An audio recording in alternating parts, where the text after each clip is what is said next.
మొదటి కొరింథీ రాసిన పత్రిక 11వ అధ్యాయం. అపొస్తలుడైన పౌలు మొదటి కొరింథీ రాసిన పత్రిక 11వ అధ్యాయం 23 నుంచి 31 వరకు మార్చి చదువుతాం. Page number 153. మొదటి కొరింథీ రాసిన పత్రిక 11వ అధ్యాయం 23 నుంచి 31 వరకు. ఓ వచనం నేను, ఓ వచనము మీరు. బైబిల్ చేతిలో పట్టుకొని కింద పెట్టవద్దండి, చేతిలో పట్టుకోవాలి. కొత్తగా వచ్చిన వాళ్ళకి నేను మీకు అప్పగించిన దాన్ని ప్రభువులో పొందితిని. ప్రభువైన యేసు రాత్రి రొట్టెను ఎత్తుకొని కృతజ్ఞతలు చెల్లించి దానిని విరిచి, ఇది మీ కొరకైనా నా శరీరము, నన్ను జ్ఞాపకం చేసుకున్నట్టుకే దీనిని చేయడని చెప్పాను. ఆ ప్రకారమే బోధనమాట. ఆయన పాత్ర ఎత్తుకొని, పాత్ర రక్తం కొత్త నిబంధన, మీరే దీనిలో త్రాగినప్పుడల్లా నన్ను జ్ఞాపకం చేసుకుని దీన్ని చేయడని చెప్పాను. మీరు ఈ రొట్టెను తిని ఈ పాత్రలోనిది త్రాగినప్పుడల్లా ప్రభు వచ్చు వరకు ఆయన మరణమును ప్రచురించెదరు. కాబట్టి ఎవడ ఐక్యంగా ప్రభు రొట్టెను తిన్నో లేక ఆయన పాత్రను త్రాగునో వాడు ప్రభు యొక్క శరీరం గురించి రక్తం గురించి అపరాధగును. కాబట్టి ప్రతి మనుషుడు తాను పరీక్షించవలెనని ఇలాగ చేసి ఆ రొట్టెని తిని ఆ పాత్రలోని త్రాగవలెను. ప్రభు శరీరం అని చింపుగా త్రాగబడ తనకి శిక్ష విధి కలుగుడికే త్రాగుచున్నాడు. ఇందువలనే మీలో అనేకులు బలహీనులు రోగులై ఉన్నారు, చాలా మంది నిద్రించుతున్నారు. అయితే మళ్ళీ మనం విమర్శించుకోవాలా తీర్పు పొందక పోదాం. రెండవ భాగం యోబు గ్రంథం.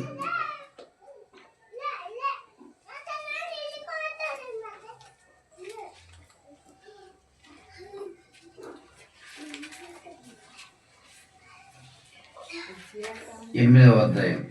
యోబు గ్రంథము 8,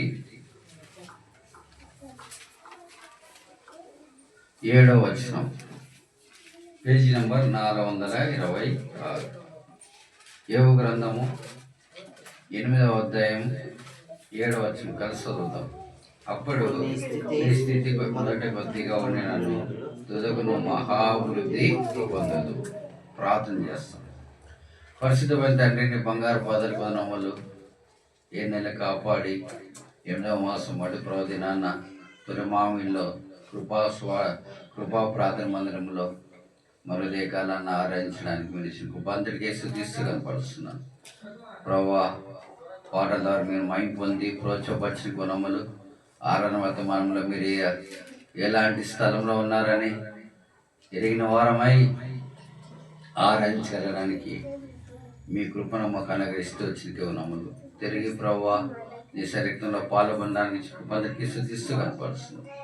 ఇక సమయంలో మా ప్రేమ తండ్రి ఎవరైతే ఏ బాధలో వచ్చినారో, ఏ కష్టంలో వచ్చినారో, ఏ శ్రమలో వచ్చినారో, ఏ అనారోగ్యంతో ఉన్నారో వారి ఎక్కడికి వెళ్తే మీరు సహాయం చేసి వారిని ఆదరించి ఓదార్చి బలపరిచి నీ రాకరికై సిద్ధపరచమని ప్రార్థిస్తున్నాం. రమేష్ బ్రదర్ని బట్టి, సిస్టర్ పిల్లలను బట్టి ఉన్నమలు, అక్క గారిని బట్టి, కొత్త వాళ్ళందరిని బట్టి ఉన్నమలు కనికరించి వారి యొక్క పరిచర్యను విశాలపరిచి వ్యాపింపజేసి సరిహద్దు విశాలపరచమని ప్రార్థన మా విస్తరింపమని ప్రార్థిస్తున్నాం.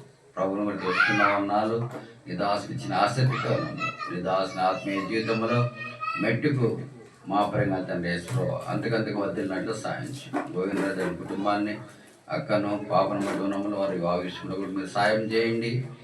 తనకు తీర్చండి. దానికి కింద పడ్డాడు, అది చేయని ముట్టండి, తాగి స్వస్థపరచండి. ఈరోజు శారం ప్రార్థన మందిరంలో జరుగుతున్న ఆరాధనకి అనేక తీసుకోమని ప్రార్థిస్తాను. బళ్ళారిలో ఉన్న వారిని, చుట్టుపక్కల ఉన్న వారందరిని బట్టి స్థుతిస్తూ లోకమంతా నేను ఆరాధిస్తున్నాం. మేము కూడా చిన్న గ్రామంలో చిన్నగా మరి శేషంగా ఆరాధిస్తున్నాం. మాతో కూడా ఉన్నామని నమ్మి స్థుతిస్తూ అయ్యకు నన్ను కూడా జ్ఞాపం చేసుకొని పిల్లలతో మరొకసారి ఇచ్చిన సవాసంగా ఉంది నమ్మలు. ప్రభా నన్ను ముట్టుము, తాకము, కడగము, పరిశుద్ధపరచు నీ ప్రజల నిమిత్తమై ఈ యొక్క ఎన్నికలైన పాత్రను వాడవలసిందిగా ప్రార్థిస్తూ వాళ్ళ సమయాన్ని పెట్టు కాపాడమని ప్రభా మా కన్నులని వైపు చూస్తూ ఏసు తప్ప ఎవరు కనబడలేని వాగ్దానంలోకి తీసుకురామని ప్రార్థిస్తూ అన్నంలోకి తీసుకురామని ప్రార్థిస్తూ ఏసు నావన్న మరి కృపా ప్రార్థన మందిరం అక్కడ తీర్చమని ప్రార్థిస్తూ నీ మందిర సముద్ర చేత మమ్మల్ని నింపమని ప్రార్థిస్తూ ఏసు నామన ప్రార్థన చేస్తున్నాం తండ్రి. ఆమేన్.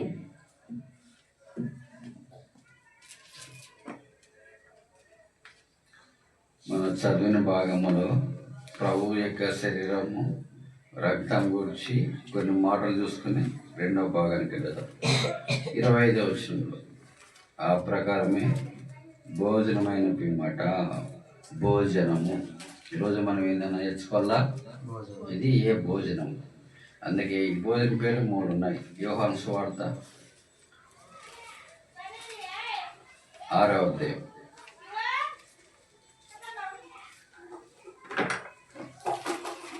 35వ వచనం.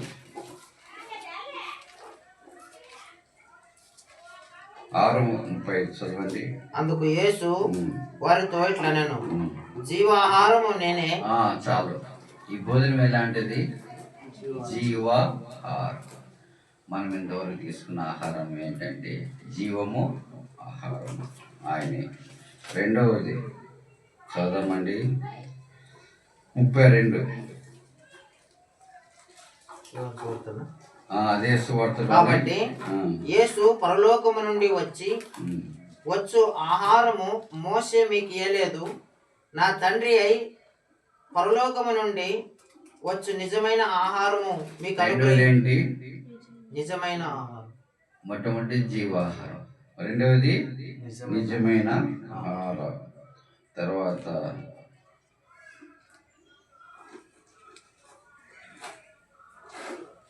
27. క్షయమైన ఆహారము కొరకు కష్టపడుకుడి, కానీ నిత్య జీవము కలుగు చేయు అక్షయమైన ఆహారము కొరకే కష్టపడుడి. క్షయమైపోయేది కాదు, ఇది అక్షయమైనది. ఆఖరిగా ఇదే అధ్యాయంలోనే మరి 51వ వచనం, పరలోకము నుండి దిగి వచ్చిన జీవాహారము నేనే. ఎక్కడి నుంచి వచ్చింది ఆహారము? పరలోకం యొక్క మొట్టమొదటిగా జీవాహారము, నిజమైన ఆహారము, అక్షయమైన ఆహారము, పరలోకం నుండి దిగి వచ్చిన. ఇలాంటి ఆహారాన్ని మనం భోజనం చేయాలని పౌలు మనకి సెలవిస్తున్నాడు. కొరింథీ సంఘానికి చెప్తున్నాడంటే భోజనము. చదవండి ఆ మాట. 1 కొరింథీ రాసిన పత్రిక 11వ అధ్యాయం. ఎలాంటి భోజనం అంటే ఇక్కడ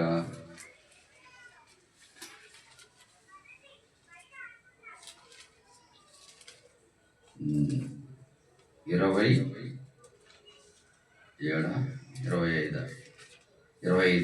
ఆ ప్రకారమే భోజనము. కాబట్టి మనం ఈ లోకంలో భోజనం చేస్తాం, తింటామా తినమా? భోజనం చేస్తే ఏమవుతుంది? చెప్పాల తొందరగా, మీరే నోరు తెర్రా. భోజనం మనం అన్నం తింటాం. ఇప్పుడు టిఫిన్ కానీ మధ్యాహ్నం అన్నం కానీ, ఎందుకు అన్నం తింటాము? ఎందుకు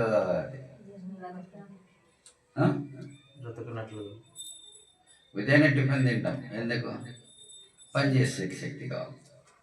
తినకపోతే పని చేయాలి, అవునా కదా?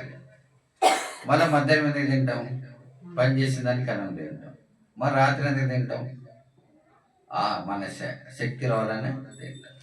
కాబట్టి భౌతికమైన ఆహారము మనం కష్టపడే దానికోసం తింటాము. అదే రీతిగానే యేసుక్రీస్తు ప్రభువారు ఇంతవరకు ఆహారం మనలో చూస్తూ వచ్చినాం. ఆయన ప్రకటన గ్రంథంలో ఎక్కడున్నాడంట? సింహాసనం మీద కూర్చున్నాడు. రెండవది ఎక్కడున్నాడంట?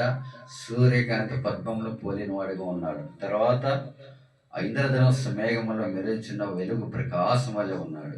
అలాంటి పోలిక కలిగిన యేసు ప్రభువారు మన కొరకై, మన నిమిత్తమై ఆయన మరి ఫిలిప్పీ పత్రికలో రాయబడినట్లు మానవ పోలిక వచ్చినాడు. ఏ పోలిక వచ్చినాడు? మానవునిగా వచ్చినాడు. మొట్టమొదటిగా ఏ పోలికలో ఉన్నాడు? దేవుడు ఏ రీతిగా ఉన్నాడు? సూర్యకాంత పద్మరాగము వలె ఉన్నాడు. సూర్యకాంత పద్మరాగము, సూర్యకాంతము. మన ఇటు పొలాలకు పోతే పొలాలు ఏం చేస్తారు? సూర్యకాంతం వేస్తారు, అవునా కదా? సూర్యకాంతం అంటే ఏంటి?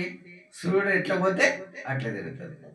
ఆ రీతిగానే మన దేవుడు ఎలాంటి ఇది పొద్దు తిరుగుడు కాదు, ఆయన నీతి సూర్యుడు. అందుకే నీతి సూర్యుడు మీపై ఉదయించను. ఆయన సూర్యుడు, వెలిగించేవాడు. అందుకే లూకాసు వార్తలో ఆయన గురించి జన్మించిన తర్వాత చీకటిలో ఉన్న వారిని వెలిగించడానికే అరుణోదయ దర్శనం వల్ల ఈ లోకానికి వచ్చాడంట. రెండవది, మరణంలో కూర్చున్న వారికి వెలిగించడానికే ఆయన ఈ లోకానికి వచ్చాడంట.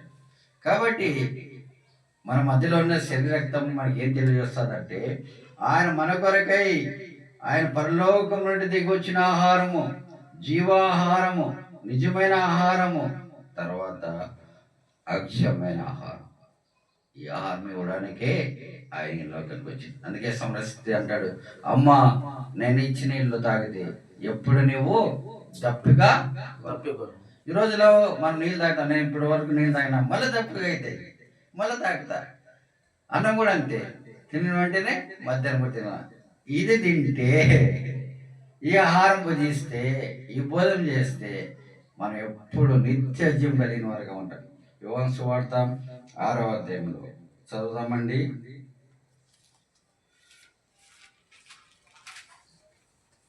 నిత్య జీవం ఇవ్వడానికి నేను ఈ లోకానికి వచ్చిండేదని ఉంటుంది.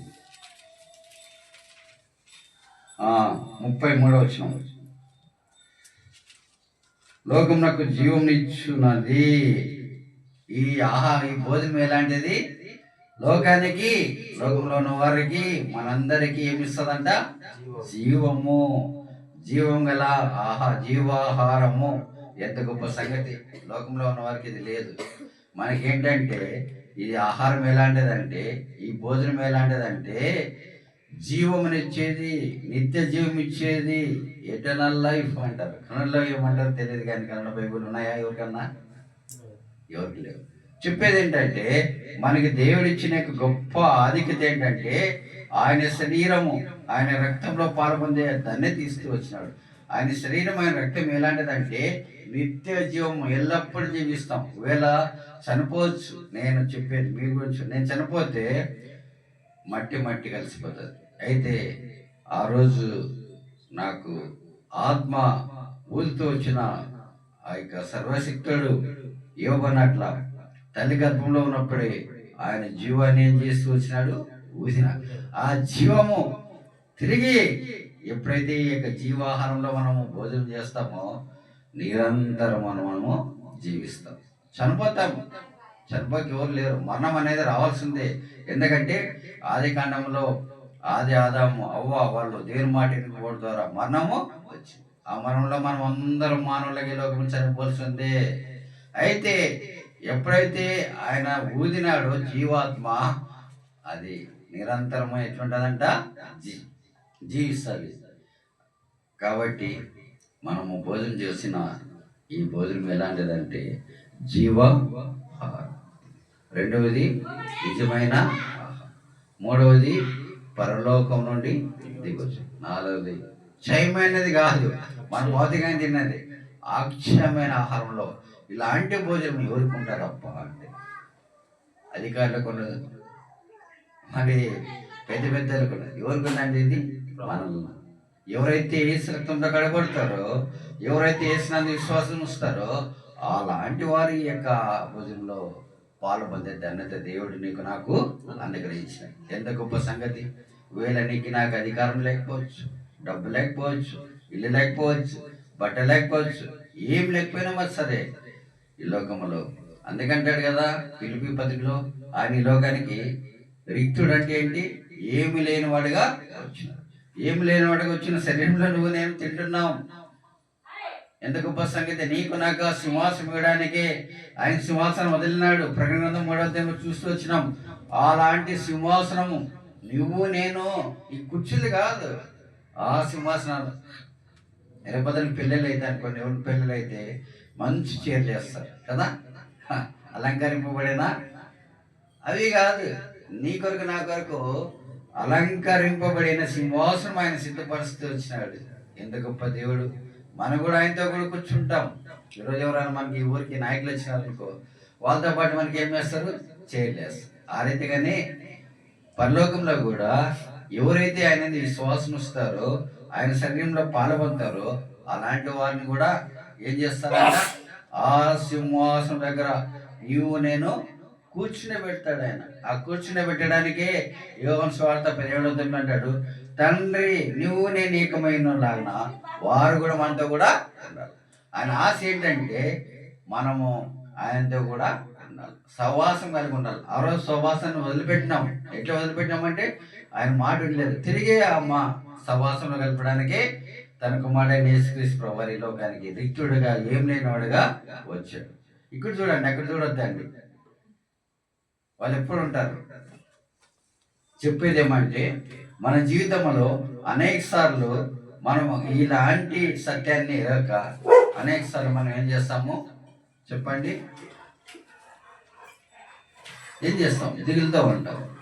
ఎందుకు దిగులు పడాలా? అందుకే అంటాడు, దిగులు పడగుడి, భయపడగుడి, జడగుడి. యోసువ గ్రంథం. యోసువ మనలకే ఉన్నాడు. ఆయన మనిషే కదా పాపము. మోసే లేడు, నాకు ఎవరు లేలే అనుకున్నాడు. యోసువ గ్రంథం 3వ అధ్యాయం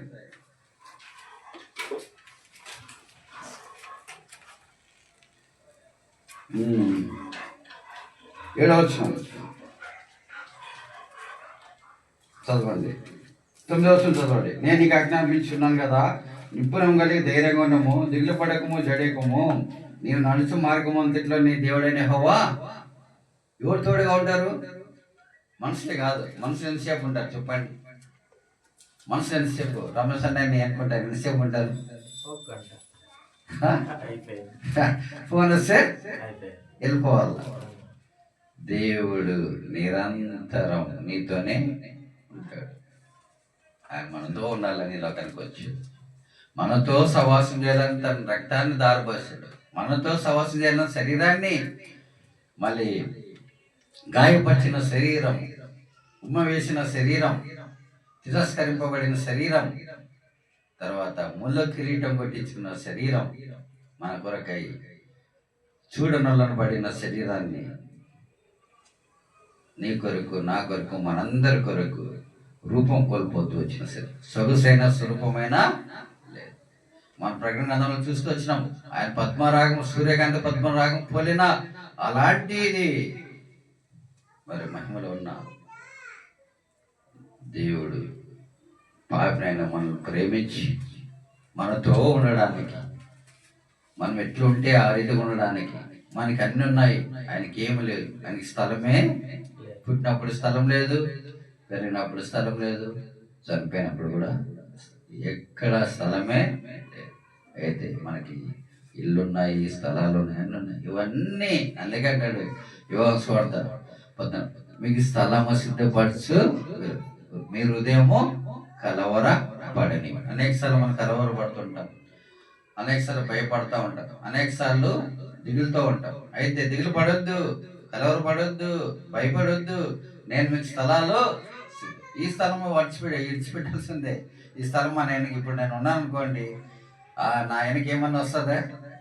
ఏమి ఏమంటాడు? తల్లి గర్భంలో నుంచి దిగంబరిగా వచ్చినాను, దిగంబరిగా వెళ్ళిపోవచ్చు. ఏం తీసుకొని పోదు. ఏమని తీసుకోపోతారా? ఎంతమంది చనిపోయినా మనకు లేదు, వారికి ఏమైనా పెట్టినారా?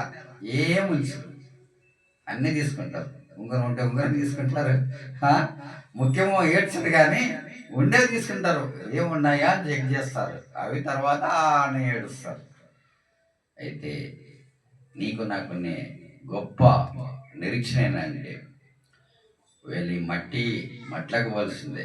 మనం ఎవరైతే ఈ భోజనం చేస్తారో, ఈ భోజనం చేసిన మనకి ఏంటంటే ఆ రాజ్యం ఉంది. ఏ రాజ్యము? పరలోక రాజ్యం. ఒకటే కాదు, అక్కడేముంటుంది? సింహాసనాలు ఉంటాయి, అక్కడేముంటాయి? స్థలాలు ఉంటాయి. ప్రకటన గ్రంథము 21, 22 అధ్యాయాల తర్వాత చదవండి.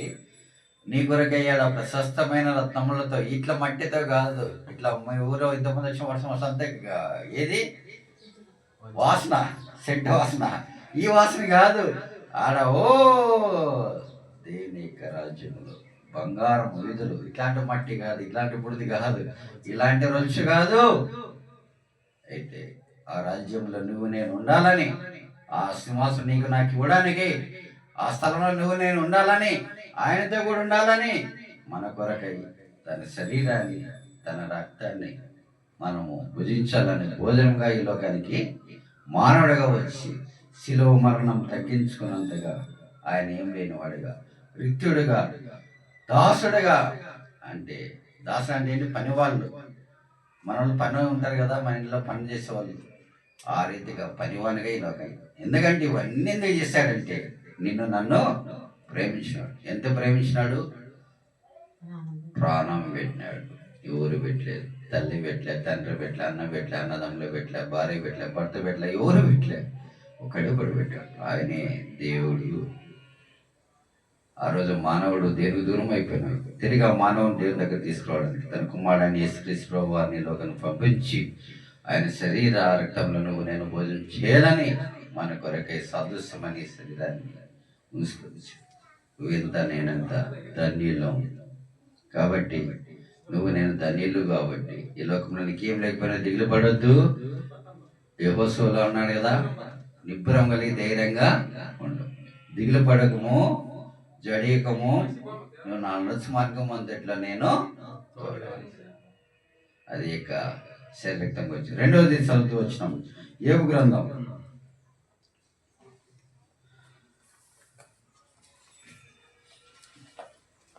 8:7 చదవండి. అప్పుడు నీ స్థితి మొదట కొద్దిగా నుండును, తుదుకు నీవు మహాభివృద్ధి పొందదవు. మనము చాలు ఈ మాట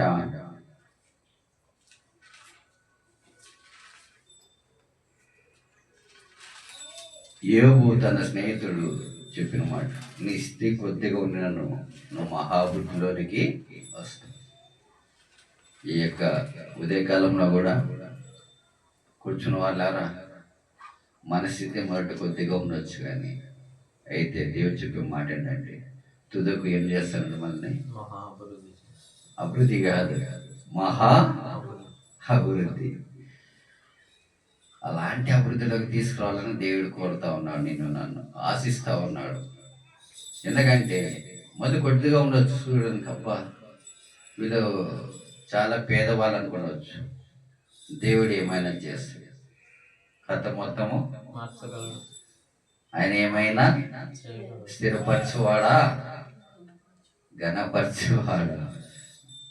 కాబట్టి మానవ జీవితంలో ఆయన అనుమతిస్తారు. అనుమతించినప్పుడు దానికి లోబడి విధేయత చూపితే ఆయన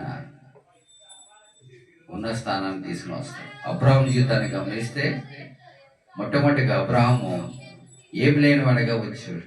అవునా కదా?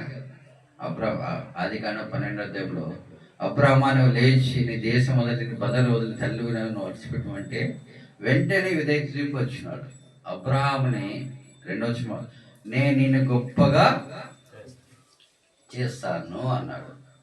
చేసినాడా లేదా? వాగ్దానం చేసిన వాడు నమ్మదగిన వాడు, మాట ఇచ్చిన వాడు నమ్మకమైన వాడు. ఆయన మనలాగా మనిషి కాదు. మనుషులు ఏం చెప్తామంటే, రమేష్ అన్న నేను నీకుంటే నువ్వేం భయపడొద్దా నేను చెప్తాను, అనే కదా. తర్వాత ఇంకా అయిపోయా రమేష్ అన్న కథ, రమేష్ అందే నా కథ. ఇది మనుషుల కథ. దేని కథ? ఆయనది కాదు. ఆయన దేవుడు మన కొరకై తన శరీరాన్ని శిలువలో చూడనల్లదిగా స్వరూపమైన సొగసైన మరి ఈ లోకములో ఏ నరుడు అనుభవించిన యొక్క మరణాన్ని అనుభవిస్తూ వచ్చినాడు. ఎవరి కోసం? నీ కోసం, నా కోసం. ఆయన చెప్పే మాట ఏంటంటే, అబ్రాహాం నేను ఆశ్రయించినానే, అబ్రాహాంకి ఏం లేకు ఇచ్చినాడే, నా మాట విన్నాడే. నువ్వు నా మాట వింటే నేను కూడా అబ్రాహాం వల్లే నిన్ను నేనేం చేస్తాను? గొప్పగా చేస్తాను. గొప్పగా చేసేదే కాదు, రెండోది ఏం చేస్తాడంట? ఆశీర్వదిస్తాడంట. ఆయన ఆశ్రయించే దేవుడు. గొప్పగా చేసేది ఆయన చేతిలోనే ఉంది, ఆశ్రయించేది కూడా ఆయన. అబ్రాహాము ధనవంతుడు ఈ లోకంలో లేడు. అబ్రాహాం వచ్చినప్పుడు ఏమన్నా తీసుకొచ్చినాడా? పశువులు అవి వచ్చినాయా? వంటలు వచ్చినాయా? ఏం రాలేవు. ఒట్టి చేతులతో పట్లు కూడా తీసుకొని రాలేదు. అయితే అలాంటి వాడిని స్థితి కొద్దిగా ఉన్నప్పుడు తిరిగి మహాబుద్ధిలోనికి తెచ్చింది ఒక్కడే, ఆయనే దేవుడు. ఆయన పేరే ఆశ్చర్యకరుడు, అద్భుతాలు చేసే దేవుడు. మన జీవితంలో వ్యక్తిగతంగా, కుటుంబంగా, సంఘంగా, వీళ్ళ కుటుంబం ఆ రీతి ఉందేమో, మనం వ్యక్తిగతంగా ఆ రీతిగా ఉన్నామేమో, సంఘం కూడా ఆ రీతిగా ఉందేమో. దేవుడు ఈరోజు మాట్లాడే మాట ఏంటంటే, నువ్వు భయపడొద్దు, దిగులు పడొద్దు, జడివద్దు. ఒకసారి అబ్రాహాముని చూడు. అబ్రాహాం నేను ఏ రీతిగా అయితే గొప్ప జనంగా చేస్తూ వచ్చినాను, ఆస్వాదిస్తూ వచ్చినాను, నేను నిన్ను కూడా గొప్ప జనంగా చేస్తా, నేను నిన్ను ఆస్వాదిస్తా. ఆయన ఎలాంటి దేవుడు అంట, చదువుతామండి. అదే యోబు గ్రంథం 8వ అధ్యాయం 6వ వచనం చదవండి.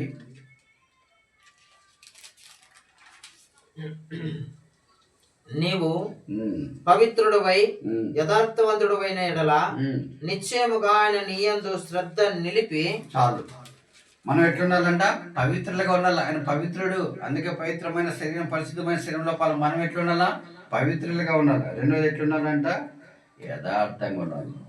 రెండోది ఎట్లుండాలా? దినాల యథార్థత లేదు, ఉందా? అందుకే రోమా పత్రికలో రాస్తాడు, నీతిమంతుడు ఒక్కడును పాట అది వినుము సోదరా. ఆ పాట ఏంటి? భూలోకంలో నీతిమంతుడు అనేవాడు లేడు, యథార్థవంతుడు అనేవాడు లేడు. మన దేవుడు యథార్థవంతుడు. ఉన్నది ఉన్నట్లు చెప్పాలా, మనం ఉన్నది ఉన్నట్లు చేయాలా, అందరు కలిసి మాట్లాడాలి, అందరు కలిసి చేయాల. అదే యథార్థత అంటే.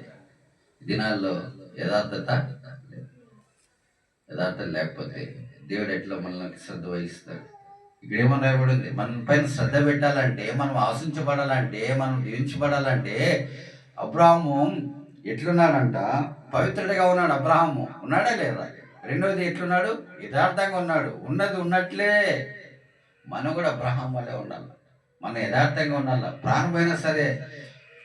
ఆ యొక్క దానియేలు గ్రంథంలో ముగ్గురు పిల్లలు బాలురు, షడ్రక్, మెషక్, అబేద్నెగో. వాళ్ళు అంటారు, మా దేవుడు మమ్మల్ని రక్షించిపోయినా, అగ్నిగుండంలో వేసినా మేము చేయము, ఆ పని చేయము రాజా, మాకేం అవసరము, మాకేం అవసరం అయ్యా. అయితే దేవుని వాళ్ళ యొక్క సాక్ష్యాన్ని వారిని పరిచయిస్తూ వచ్చిన తర్వాత, వాళ్ళు దేవుని కొరకు నమ్మకంగా నిలబడ్డారు కాబట్టి వాళ్ళు ఆ దేశంలో దేవుడు గొప్పవానిగా చేస్తూ వచ్చినారు. కాబట్టి మనం చెప్పేదేమంటే, దేవుడు చెప్పేదేమంటే, ఆయన కొరకు నువ్వు నిలబడితే నన్ను గణపరచుకోవాలి, నేను ఒకవేళ శ్రమలు వస్తాయి, రాకు మానవు. అందుకే లోకంలో మీకు శ్రమ కలుగును, అయినా మీరు ధైర్యము తెచ్చుకోండి. యోవాసు 16. లోకంలో శ్రమలు వస్తాయి, రాక మానవు. పుట్టిన తర్వాత శ్రమలు రాక, తల్లి గర్భంలో పుట్టిన తర్వాత కొద్ది పెద్ద అయిన తర్వాత శ్రమలు వస్తాయి. ఈ లోకంలో ఉన్నంత వరకు శ్రమలు లేని మానవులు ఎవరు లేరు. మీరు పోయి అడగండి, కలెక్టర్ పోయి అడగండి, లేకపోతే మంత్రులు పోయి అడగండి, అధికారులు పోయి అడగండి, మళ్ళా ఎవరికి టీకేఎస్ కుమార్ని అడగండి, లేకపోతే ప్రధానమంత్రి మోదీ, ఎవరిని అడిగినా ఎవరికి ఉండే కష్టాలు వాళ్ళకి ఉన్నాయి, ఎవరి బాధలు వాళ్ళకి ఉన్నాయి. బాధ లేని, కష్టం లేని మానవుడి లోకంలో లేడు. కాబట్టి కూర్చున్న వారు మనం ఎప్పుడైతే పవిత్రులుగా ఉంటామో, యథార్థులుగా ఉంటామో, ప్రాణమైన సరే నువ్వు తెగిస్తావు, ఆయన కొరకు తెగిస్తాడు. తెగించే కాదు, శ్రద్ధ నిలుపుతాడు ఆయన మన పట్ల. శ్రద్ధ నిలిపి ఏం చేస్తాడంట? చదవండి. నీ నీతికి తగినట్లు నీ నివాస స్థలాన్ని ఏం చేస్తాడంట? మన సేవ, మన కుటుంబము, మన సంఘము వర్ధిల్లాలంటే, ఆశించబడాలంటే, గొప్పగా చేయబడాలంటే ఒకే సూత్రం, మనం పవిత్రులుగా. రెండవది యథార్థంగా ఉన్నది ఉన్నట్లే చెప్పాల. మన డబల్ వర్డ్ ఉండకూడదు. మన దేవుడు అవునంటే అవును, కాదంటే. పరిస్థితులు వస్తాయి, అయ్యో ఇది చెప్పకపోతే ఇప్పుడు టెస్ట్ పెడతాడు అపవాది సాతాను. ఇంకా ఇప్పుడు అబద్ధం చెప్పకపోతే నీకు లేదండి, పర్వాలేదు. ఏం రాకపోయినా పర్వాలేదు, ఎవరు రాకపోయినా పర్వాలేదు, నువ్వు నిజాయితీగా ఉంటే మన పక్షం ఎవరు ఉంటాడు? దేవుడు.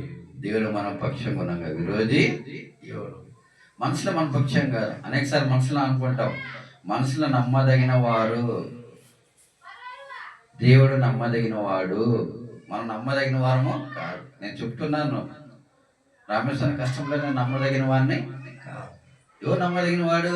దేవుడు. ఆయన పక్కన ఉంటాడు, ఆయన తోడుగా ఉంటాడు, ఆయనతో ఉంటాడు.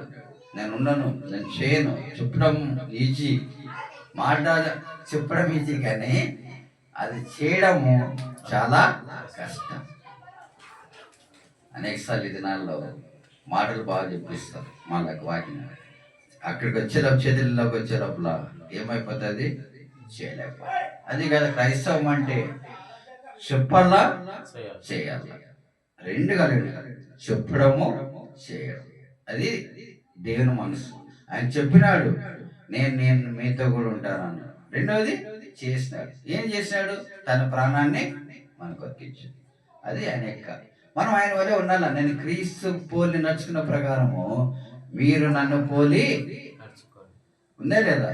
1 కొరింథీ రాసిన పత్రిక 11వ అధ్యాయంలో ఉంది. మనం ఆయన పోలి నడుచుకోవాలంటే ఆయన యొక్క శరీరక్తంలో పాల్గొన్నాం కాబట్టి ఆయన వల్లే నువ్వు నేను జీవించాలి. అందుకే ఇక్కడ ఆయన మన స్థితి ఏం చేస్తారంట? మన నివాసాన్ని, మన మందిరాన్ని, మన చర్చిని, మన ఇంటిని, నిన్ను నన్ను వర్ధిల్ల చేయాలంటే మనం ఎట్లుండాలా? పవిత్రులుగా ఉండాలా, పరిశుద్ధంగా ఉండాలా. రెండవది యథార్థతగా ఉంటే దేవుడు ఏ మేలు, యథార్థవంతులకి ఏ మేలు చేయక ఆయన మేలు చేసేదానికి ఈ లోకానికి వచ్చింది. నీకు కూడా మేలు చేస్తాడు. రెండవదిగా రాయబడింది 7వ వచనంలో, అప్పుడు నీ స్థితి మొదట ఎట్లుంటదంట? ఎట్లుంటది చెప్పండి? కొద్ది అంటే కొంచెమే. అందుకే 2 ఉదాహరణలు చెప్పి ముగిస్తా. అక్క అల్లరి చేయొద్దు, అయిపోయింది. రాజుల గ్రంథం, 3 రాజుల గ్రంథం 17వ అధ్యాయం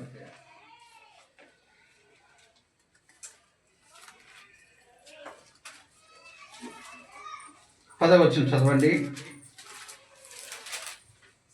అందుకని లేచి సారెపతి పోయి పట్టణంలో గౌని ఎదురు రాగా ఒక ఎదురాలు అతడి కట్టెలు ఏరొచ్చినట్టు చూసి ఆమెను పిలిచి, త్రాగుడకు పాత్రలో కొంచెం నీళ్లు నాకు తీసుకురమ్మని వేడుకున్నాను.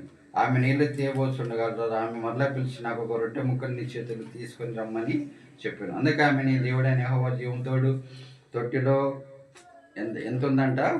పట్టెడు పిండియు, బుడ్డిలో కొంచెం నూనె ఇది ఉన్నది, కానీ అప్పం ఒకటేనా లేదు. మేము చావకముందు నేను ఇంటికి పోయి వాటిని నాకును నా బిడ్డకు సిద్ధం చేసుకోవాలని కొన్ని పుల్లలు ఏరుకున్నట్టుగా వచ్చితున్నాను. అప్పుడు ఏలి ఆమెతో ఇట్లను, భయపడవద్దు.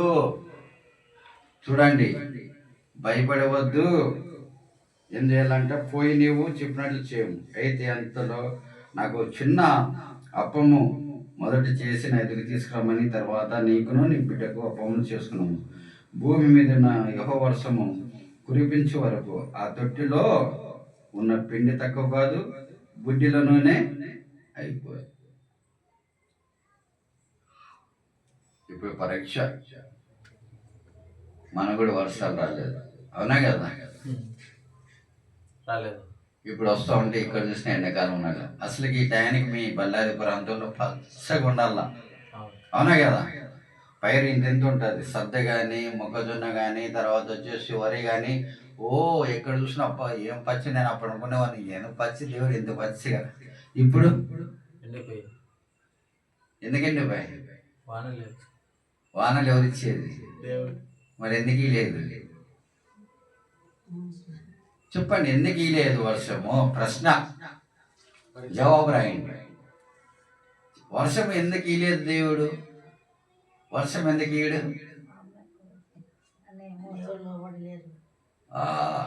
మనుషులు కరోనా వచ్చినా లోబడరు, ఏం చేసినా లోబడిపోతే దేనికి ఎక్కువ కోపం అయిపోయి వీళ్ళని ఎట్లా చేయాలా? కరోనా వస్తే హాస్పిటల్కి పోతారు, వెంటిలేటర్ పెట్టి డబ్బులు ఉంటాయి. ఇప్పులకి ఏం చేయాలి? వీళ్ళకి కరువు తెప్పియాలి. డబ్బు లేకుండా చేస్తే నేను మాటినాలంటే నాకు ఏం లేకుంటే మొత్తం మాటింటాను. చెప్పండి, ఇప్పుడు రమేష్ అని ఉన్నాడు, రమేష్ అన్నకి నువ్వు బెండి కావాలా? డబ్బు ఉంటే బెండి కాను, లోపడను. మరి ఏముంటే లోపడ, ఏం లేకపోతే లోపడతా? ఏం లేకుండా పోతే రమేష్ అన్న ఫోన్ చేసి ఆయన చుట్టూ తిరుగుతూ ఉంటాయి. ఎందుకు? జ్ఞాపకం పెట్టుకోండి. అలాంటి స్థితిలోకి దేవుడు నిన్న దినాన్ని తెచ్చినాడు. ఇక్కడ కూడా సేమ్ జరిగింది అదే. వర్షం లేదు. అక్కడ ఉన్న కుటుంబం ఏముందంటే తల్లి కొడుకున్నాడు. ఆమె మళ్ళాకి ఇట్లా పల్లెటూరు ఇంక అయిపోయింది. కొద్ది పిండి తొట్టిలో కొద్దిగా పిండి ఉందంట, కొద్దిగా బుడ్డిలో నూనె ఉంది. అది చేసుకొని చనిపోదాము, ఇంకా వర్షాలు లేవు, కరువు వచ్చింది, ఇంక ఏం లేదు మనకి అనుకొని ఉంది. పిల్లలు ఎరుకునే పోయింది, కట్టెలు ఎరుకునే పోతే అక్కడ ఇక దైవజనుడు వస్తే, అమ్మా నీళ్ళు ఇయ్యి అన్నాడు. నీళ్ళు ఇచ్చిన తర్వాత నాకు అయ్యా యథార్థంగా చెప్పింది. అవునా కదా? ఇక్కడ చెప్పేది ఏంటంటే యథార్థత అవసరం మనకి. ఆమె అది అని చెప్పలే. మళ్ళీ మనమైతే అట్లా ఇట్లా అని చెప్తాం. ఆమె ఉన్నది ఉన్నట్టు చెప్పింది. మనం అనేక సార్లు మన జీవితంలో ఉన్నది ఉన్నట్టు చెప్పాలంటే మనకు బాధ, అబద్ధం చెప్పాలంటే సంతోషంగా చెప్తాం. నిజమండి, నేను బాగా గ్రహిస్తాను. అబద్ధం చెప్పేదంటే నంబర్ 1 మనసులు.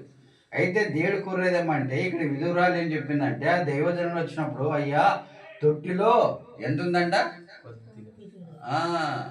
అది నా బిడ్డకి నాకైతే నీకు ఆడ పెడతా, నువ్వేమని అనుకో. ఒప్పుకునేదే లేదా? ఏమనింది ఇక్కడ? పెడతానని చెప్పిందే. మనమర్థం అది లోపల పోయి నీళ్ళు ఏదో చేస్తాం. అయితే ఉన్నది ఉన్నట్లుగా యథార్థంగా ఒప్పుకొని ఉంది. అయ్యా చదవండి. అందుకు ఆమె, నీ దేవుడైన యెహోవా జీవముతోడు తొట్టిలో పడ్డట్టు పిండియు బుడ్డిలో కొంచెం నూనెయు నా యొద్దనున్నవి. చాలు, ఆ కొద్దిగా ఉంది. మరి ఏం చేయాలా? నీ స్థితి కొద్దిగా ఉంది.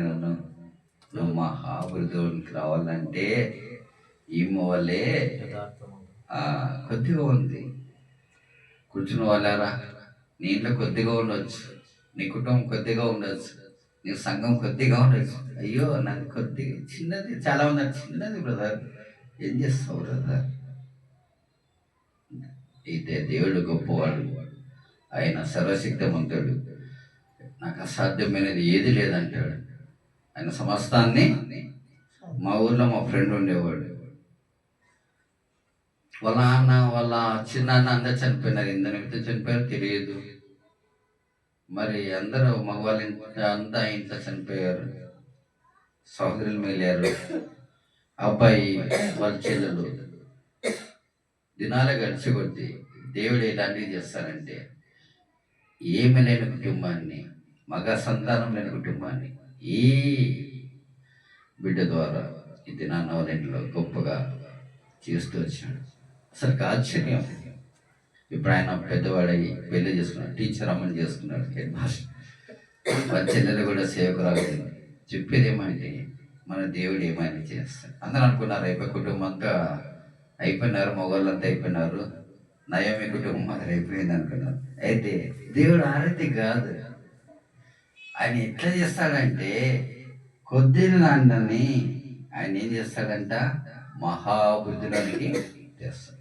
ఈ స్త్రీ కూడా ఏం చేసిందంటే, అయ్యా ఇంత ఉంది, మరింత నూనె ఉంది, మాకే సాల్దు చపాతీ చేసుకునేది, నీకే పెడతాం. దేవుడు తన పిల్లలని సేవకుల్ని పంపిస్తాడు. దేనికి పంపిస్తాడంటే, నీ ఇంట్లో ఉన్నా, నీ కుటుంబంలో ఉన్నా, నీ సంఘంలో ఉన్నా కొరతగా ఉంటే, తక్కువ ఉంటే దాన్ని వృద్ధిలోకి తీసుకురావడానికి వాళ్ళు పంపిస్తారు. పంపించినప్పుడు మనం వారిని గుర్తెరిగిన వారమై ఉన్నది ఇస్తే ఆయన ఏం చేస్తాడు? చదవండి కింద 15వ వచనం. ఇశ్రాయేలు దేవుడైన యెహోవా సెలవిచ్చి ఉన్నాడు అన్నాను. అంతటా వెళ్ళి ఏలియా చెప్పిన మాట చొప్పున చేయగా అతడు ఆమె ఆ ఇంటి వారిని అనేక దినములు ఏం చేస్తూ వచ్చినారంట, భోజనము చేయొచ్చు. యెహోవా ఎలియా ద్వారా సెలవిచ్చిన ప్రకారము తొట్టిలో ఉన్న పిండి తక్కువ కాలేదు, బుడ్డిలో నూనె అయిపోలేదు. అదండి నీ స్థితి కొద్దిగా ఉన్నాను, నువ్వు మహాబుద్ధులోనికి వస్తావు. వ్యక్తిగతంగా, కుటుంబంగా, సంఘంగా మనం కొద్దిగా ఉండొచ్చు. ఆ విధురాలతో ఏం లేదు, కొద్దిగా. అయితే దేవునికి ఇస్తే తక్కువ కాదు. మనం కూడా నేర్చుకోవాలి. కరువు దినాల్లో ఉన్నాం. దైవం మనకు అయ్యో ఇది తింటే ఇంకెట్లబ్బా, ఆయనకి ఇస్తే సార్. అందుకంటారు కదా, మొదట నా రాజ్యాన్ని నా నీతిని నేను మీకు ఇస్తాను. ఆయనకి ఇస్తే ఆయన ఏమైనా చేస్తాడు. ఇక్కడ అదే జరిగేది. అందుకే యోబు దగ్గర ఇక బిడ్డ తన స్నేహితుడు, అయ్యా నీ స్థితి కొద్దిగా ఉన్నాను, మహాబుద్ధిలోనికి వస్తుంది, నీ నీతి తగినట్లే నీ స్థలాన్ని వదిల్లో చేస్తుంది. కూర్చున్న వాళ్ళారా, నిన్ను నన్ను కూడా వేడి కరువు దినాల్లో మనకు వర్షం లేకపోయినా, మనకి పిండి లేకపోయినా, బియ్యం లేకపోయినా, ఏమి లేకపోయినా, ఒకటి మనకి జ్ఞాపం చేస్తున్నాం, ఒకటి నిరీక్షణించు. మన దేవుడు ఎలాంటి దేవుడు అంటే, ఆ రోజు ఆ సారేపతి విధురాలు పోషించిన దేవుడు, తక్కువ కాకుండా చేసిన దేవుడు. నీకు నాకు తక్కువ. ఇప్పుడు బియ్యము ఈ దినాలు చూడండి, ఇంకా 2 రోజులకి ఏం దొరకవు. ఇది అది అక్షర సత్యం. ఎందుకంటే దేని అక్కడ మనకి మామూలుగా వర్షం ఇస్తూ ఉంటే, భూమి పంట ఉంటే మానవుడు లోబడ్డు. ఎన్నిసార్లు చెప్పినా కూడా, ఇప్పుడు నేను ఉంటాను మా కొడుకు, ఎన్నిసార్లు చెప్పినా కూడా మా వారికి లోబడిపోతే ఏం చేస్తాను, వాళ్ళు చేస్తారు. అయిపోయి దేవుడు కూడా అంతే. ఎన్నిసార్లు చెప్పాలా, ఒకసారి చెప్తే లోపడిపోతే, ఎన్నిసార్లు దిగ్గా సెంటర్ ఉంటుంది, ఇట్లయినా చేస్తాం, అప్పుడైనా వస్తారా కదా. అలాంటి దినాలు ఉన్నాం. కాబట్టి నువ్వు నేను ఆశించబడాలంటే, తీర్చిపడాలంటే, మనకున్న కొద్దిది ఏం చేయాలా, దైవజనుడు దేవునికి ఇస్తే, ఎవరైనా దేవుని సెలవిస్తే నీ ఇల్లు ఏమైతుంది, ఆశ్రయించబడుతుంది, దీవించబడుతుంది, వర్ధిల్లా చేస్తుంది. తర్వాత మార్క్స్ వార్త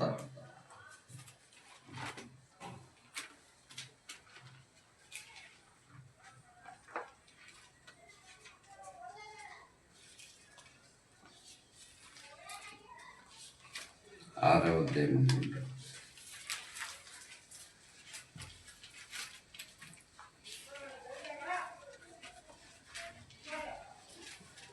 6వ అధ్యాయం.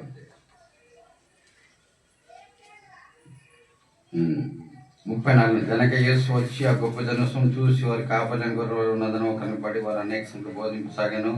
చాలా పొద్దుపోయిన తర్వాత తన శిష్యులకు వచ్చి, ఇది అరణ్యంలో ప్రదేశం, ఇప్పుడు చాలా పొద్దుపోయినది, చుట్టుపక్కల ప్రదేశం గ్రామంలో వారు వెళ్ళి భోజనం ముఖ్యమైన కొండకు వారిని పంపివేయమని చెప్పిరి. అందుకైనా మీరు వారికి భోజనం పెట్టమనగా, మేము వెళ్ళి 200 దేనాం రొట్టెలు కొని వారికి పెట్టమని అడిగింది. అందుకైనా మీరు ఎన్ని రొట్టెలు ఉన్నాయి అని అన్నప్పుడు వాళ్ళు 5 రొట్టెలు 2. చూడండి, ఆ చిన్న వాటిని ఎప్పుడైతే అయినా చేతిలో తీసుకున్నాడో ఎంతమంది తిన్నారు? అక్కడ ఏమని రాయబడిందంటే పురుషులు అని రాయబడింది. సిస్టర్స్ కూడా ఉంటారు కదా. 44 వచ్చిందో, ఆ రొట్టెలు తిన్న వారు 5,000 మంది పురుషులు. స్త్రీల గురించి రావాలే, స్త్రీలు ఇంకా ఎక్కువ ఉంటారు. సరే, కరెక్ట్ లెక్కేసుకున్నాం. 5, 5 పిల్లలు ఎంత ఉంటారు? ఇద్దరు లెక్కేసుకుందాం. ఎంత ఉంటారు? 2.5 అనా, వద్దులే అన్నారా, 2. 12,000 మంది తిన్నారు. 12,000 మంది తిని ఎన్ని కంపులు తిన్నారు చూడండి. వాళ్ళు ఇచ్చింది ఏదంతా 5 రొట్టెలు. ఎంతమందికి ఇచ్చినాడు యేసుప్రభు వారు? తిన్నారా లేదా? ఎట్లా తిన్నారు? మళ్ళీ కొద్ది కాదు, మనమైతే కొద్ది ఫస్ట్ ఒక గిన్నె చికెన్ వేసి అన్న సాంబార్ వేసుకో, పెరిగేసుకో. అదే మన పద్ధతి. మీరు కాదు, నేను చేసే పద్ధతి. మీరు మంచిగా అంటే మిమ్మల్ని కాదు, నేను చేసే పద్ధతి. నేను అనేక చోట్ల పోతూ ఉంటాను. కొంతమంది ధారాళంగా పెడుతుంటారు. ఇంకా ఇంటికి పల్లెకి వస్తే ఇంకొదలేదు, పెడుతూనే ఉంటుంది. తిన ఇంకా ఇంట్లో తినది ఎక్కువైపోతుంటుంది నాకు. తిని అందరూ అట్లా ఉంటారు. ఫస్ట్ కొద్దిగా చేస్తారు, తర్వాత సాంబార్ వేసుకోరు. అట్లాగా చేసుకోవాలి పెట్టింది.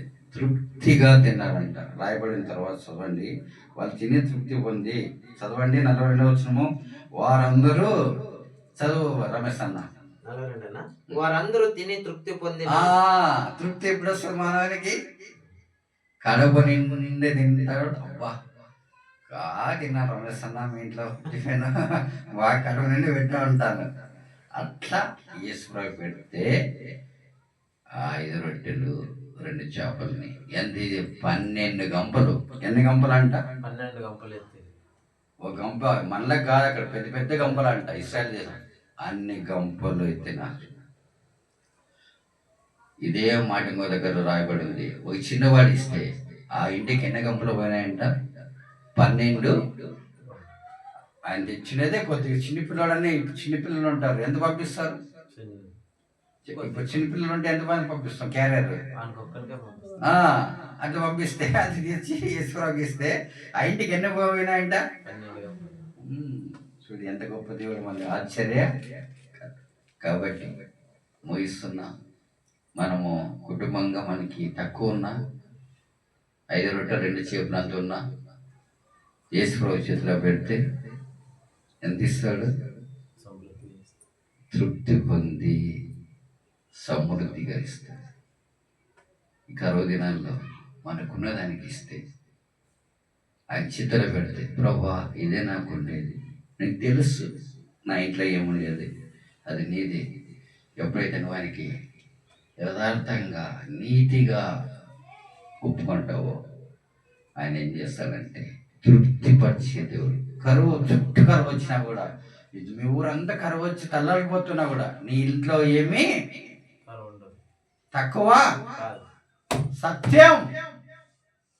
రాబోయే దినాల్లో కరువు వస్తుంది, కరువు రాక మానదు. అయితే కరువు దినాల్లో ఈ కృప ప్రార్థన మందిరములో ఉన్న వారందరికీ ఏమీ తక్కువ.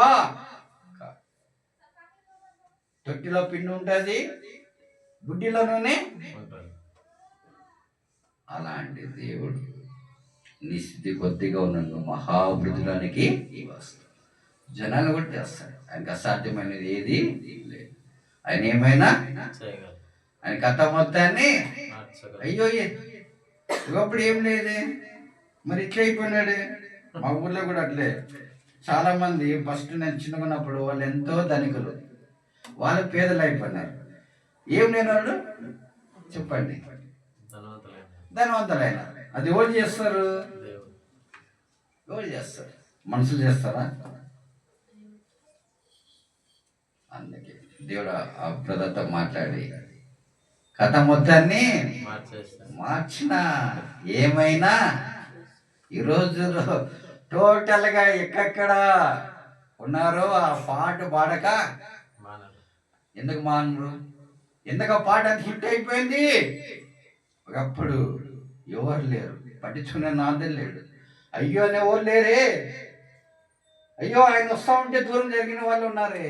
అయితే ఒకే ఒకడు, ఆయనే దేవుడు, ఆయనే ప్రభువు, ఆయనే రాజు, ఆయనే తండ్రి, ఆయనే తల్లి. ఆ సహోదరుని ఆదరించినాడు, ఓదార్చినాడు, పరామర్శించినాడు. యాకోబు వల్లే ఒంటరిగా ఉన్నప్పుడు యాకోబుని పరామర్శించిన దేవుడు ఈ బ్రదర్ను పరామర్శించి కనుగొని ఆయన్ని ఏం చేశాడు? కథ మొత్తాన్ని ఆ నోట్ల నుండి ఆ మాటలు వచ్చినాయి. ఈరోజు అనేక మంది ఆదరించబడుతున్నారు, అనేక మంది రక్షించబడుతున్నారు, అనేక మంది ఉద్యమం పడుతున్నారు. కారణం ఏమంటే ఆ స్థితిలోకి తెచ్చినాడు దేవుడు. ఏం లేని స్థితిలోకి తెచ్చినాడు. తిరిగి ఆయన ఏం చేస్తూ వచ్చినాడంటే, మొదట నీ స్థితి కొద్దిగా నన్ను తుదకు మహాభృతిలోనికి తీసుకొచ్చేస్తాడు. ఏ ఆస్తి తీసుకురాదు, ఏ అన్నదమ్ముడు తీసుకురాడు, ఎవరు తీసుకురాదు. తీసుకొచ్చేది ఒకడే, ఆయనే జీవాహారమైన దేవుడు, పరలోకంలో దిగి వచ్చిన దేవుడు, నిజమైన ఆహారమైన దేవుడు. అలాంటి దేవుని కలిగి ఉన్నాం. ఎంత గొప్ప! ఆ రీతిగా దేవుడు ఇంతవరకు మనతో మాట్లాడుతూ వచ్చినాడు. సారెపత్రికరాల ద్వారా మనకున్నది అది ఏదైనా సరే ఆయనకి ఇస్తే, దేవునికి ఇస్తే, నీ పిండి నీ నూనె తక్కువ. 5 రొట్టెలు 2 చేపల్ని ఏ రీతిగా ఆశ్రయించి 12 గంపలు ఇచ్చినాడు. మన జీవితంలో కూడా ఎప్పుడైతే యథార్థత కలిగి ఉంటామో మన శ్రద్ధ నిలిపి తుదకు మహాభృతులనికి ఇదేస్తారు. అది ఎవరు చేస్తారు? మనుషులు చేయలేరు, మనం చేయలేము. చేసేది ఎవరు? ఆయనే చేస్తాడు. కుటుంబాన్ని చేస్తాడు, వ్యక్తిగతంగా చేస్తాడు, సంఘం కూడా. రాబోయే దినాల్లో ఇంకా అదంతా నిండిపోతుంది. నేను బతుకుంటే ఒకవేళ నన్ను మీరు ప్రేమించి పిలిస్తే ఈ దినాల్లో ఎట్లా అయిపోతుంది అంటే లేకపోతే చెప్తా ఉంటారు, నా నీరు ఉన్న వాసన చెప్తా ఉంటాను నేను. మన మంచోళ్ళే, మన గురించి ఏం చెప్తారు వచ్చలేక. చెడుగా చెప్తారు. అందుకే నిర్గమకాండం 23వ చదవండి. చెట్టుగా చెప్పేవాళ్ళు చాలా మంది ఉంటారు. ఏమంటే ఓర్పు లేరు. 23వ అధ్యాయం నిర్గమకాండం 23 చదవండి తొందరగా. లేని వార్తను పుట్టింపకూడదు. చాలు. ఏమంట? లేని వార్తను పుట్టింపకూడదు. ఎందుకు రాస్తాడు దేవుడు అన్నమాట? ఇట్లా వాళ్ళు ఉంటారనే లేని వార్త పుట్టించేది కూడా పాపమే. కొంతమంది ఉంటారు వారికి అదే పని వేరే పని. ఇంకా అలాంటి వాళ్ళు ఏం చేస్తారు? ఆయన కథ నీకు తెలియదు అట్లా వాళ్ళు దినాల్లో ఓర్వు లేని వాళ్ళు ఉంటారు. అలా అంటుంటే నేనేం చేయలేను. ఏదో అన్న వాళ్ళు ప్రేమిస్తున్నారు, ఈయన ప్రేమిస్తున్నాడు, వస్తున్నాడు. ఒకవేళ రాని దినాల్లో పరిస్థితులు మారిపోతే దేవుడు ఒకటి చేస్తాడు. కృప ప్రార్థన. మనం నేను ఒకటి చెప్తున్నాను, ఇదంతా గొప్ప జనసమూహం అయిపోతుంది. ఎందుకంటే కొద్దిగా ఉన్నదాన్ని దేవుడు ఏం చేస్తాడు? మహాద్భుతం. ఆయన లెక్కలు ఎట్లా తెలుసా? మన లెక్కలు కాదు. బోర్డు ఉంటే చెప్తాను, ఇదే బోర్డు అనుకో. మన లెక్కలు ఎట్లుంటాయి? ఒకట్లో ఒకటి ఉంటారు. మనకి దేవుని లెక్క అట్లా కాదు. 1 ఇంటూ 100. ఇస్సాకు ఆ దేశం అంతా విత్తనం వేసాను, 100 పంట. దేవుడు ఎంత ఇచ్చినాడు చెప్పండి? 100 పంట. ఒకటే. ఇక్కడ 100 మంది ఒకట్ల ఒకటి. దేవుని లెక్క వేరే, దేవుని ఆశీర్వాదం వేరే, దేవుని దీవెన వేరే. అది అనుభవించిన వాళ్ళు తెలుస్తుంది. దేవుడు ఆ రీతి చేస్తాడు.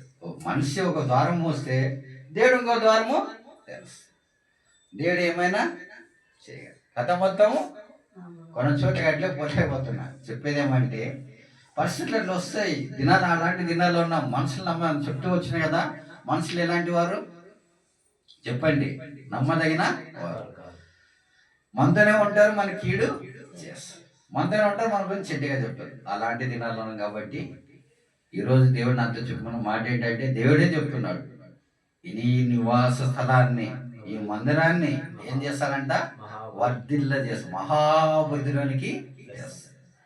కాబట్టి మనము ఆయన కొరకై పరిశుద్ధంగా యథార్థంగా ఆ సారపతి విసురాల వల్లే మన కింద ఆయనకి ఇస్తే ఆయన ఏమైనా చేస్తారు, ఏమైనా చేయగలరు. ఆయనకు అసాధ్యమైనది ఏది లేదు.